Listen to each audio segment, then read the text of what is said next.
Hello, this is Dr. Behnam, board certified dermatologist. Sorry for the attire. It is post-quarantine, but still we're watching the COVID-19 situation. So, one of our lovely patients who we had done TCA on, welcome. So we've done, I think, about 2 TCA sessions. So, what do you think? How much improvement in results do you think you got after those 2 TCA sessions? I feel like 40 to 50%. 40 to 50%, that's great. So you had scars, he had indefinite scars and rolling scars on the cheeks. And we're gonna show the photos. And we did 2 sessions and about 40 to 50, that's actually really amazing. Did you get any unwanted pigmentation or anything? Did it brown up or anything like that? No. It didn't, but you were using the bleaching cream, right? Right. Okay, perfect, yes. So typically in his skin color, it is important to pre-bleach and post-bleach, otherwise you are going to get some brown pigmentation, which is temporary.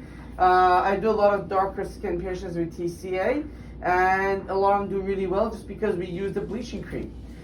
Would you recommend that to your friends or anybody else? Yes, absolutely. Perfect. Great.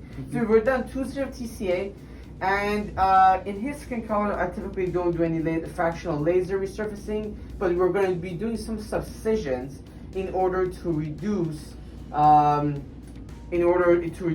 of that acne scar even further. So that's what we're going to do. So now we're going to be doing subcision. So what I typically do, I mark up the areas where I'm going to be doing the subcision on. So I mark it with, I have a kind of like a black pencil. And I mark it up, and I've already done that basically on both sides. The next step is that some doctors don't numb. I do numb. I think this is very important because you want to be comfortable when you do subcision. So we're going to clean the area, and then basically we're going to numb the area, and then we're going to start doing our subcision procedure.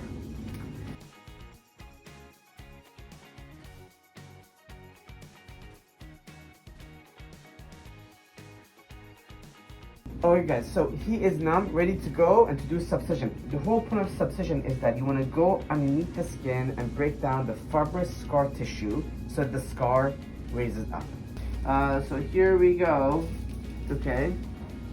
Do you feel that? So I feel a lot of scar right here. So what I do, the most important thing is, since we numb the area, you're going to lose some of the acne scars. So in order to prevent that from happening, so that you know where you're going, basically I mark it up, and I mark it up pretty well. So I literally take a marker and go right into the acne scar, so I know exactly where the acne scars are. I'm gonna go back and forth, try to open up the acne scars, and I feel the scar tissue right there. Again, he's not feeling much just because he's already fully numb. After we do subcision, you could certainly do TCA on top of it, or you could do CO2 literally immediately afterwards. CO2 is actually great just because he's already numb, so he's barely gonna feel anything when you do it.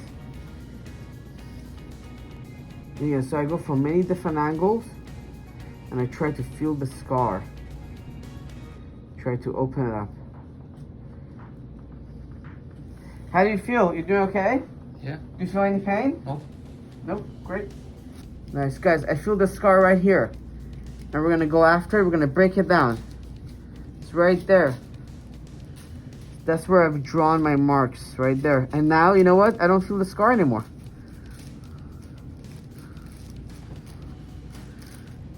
Again, I'm going underneath the skin.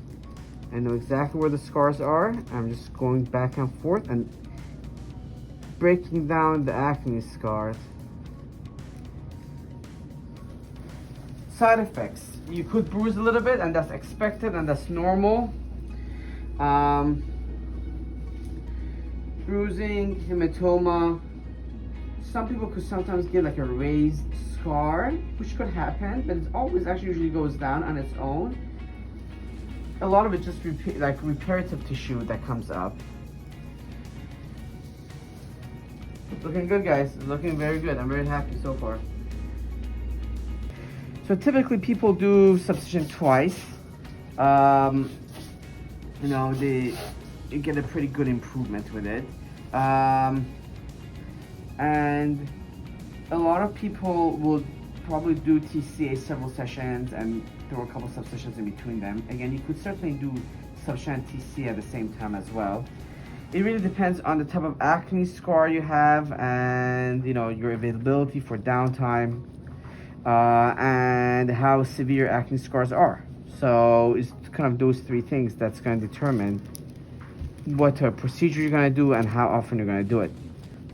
Again, he's not feeling anything because it's fully numb. Again, when we go right underneath the skin and we just try to open up the scars. See, right now I feel the scars. So I keep going back and forth, back and forth.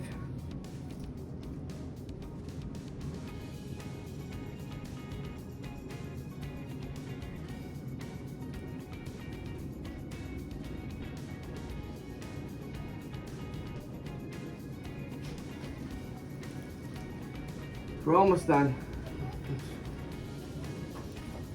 Alright guys, so now we're all done with the subcision process. Basically we numbed them up and we just went underneath the skin and we used a 20 gauge needle today to basically do the subcision.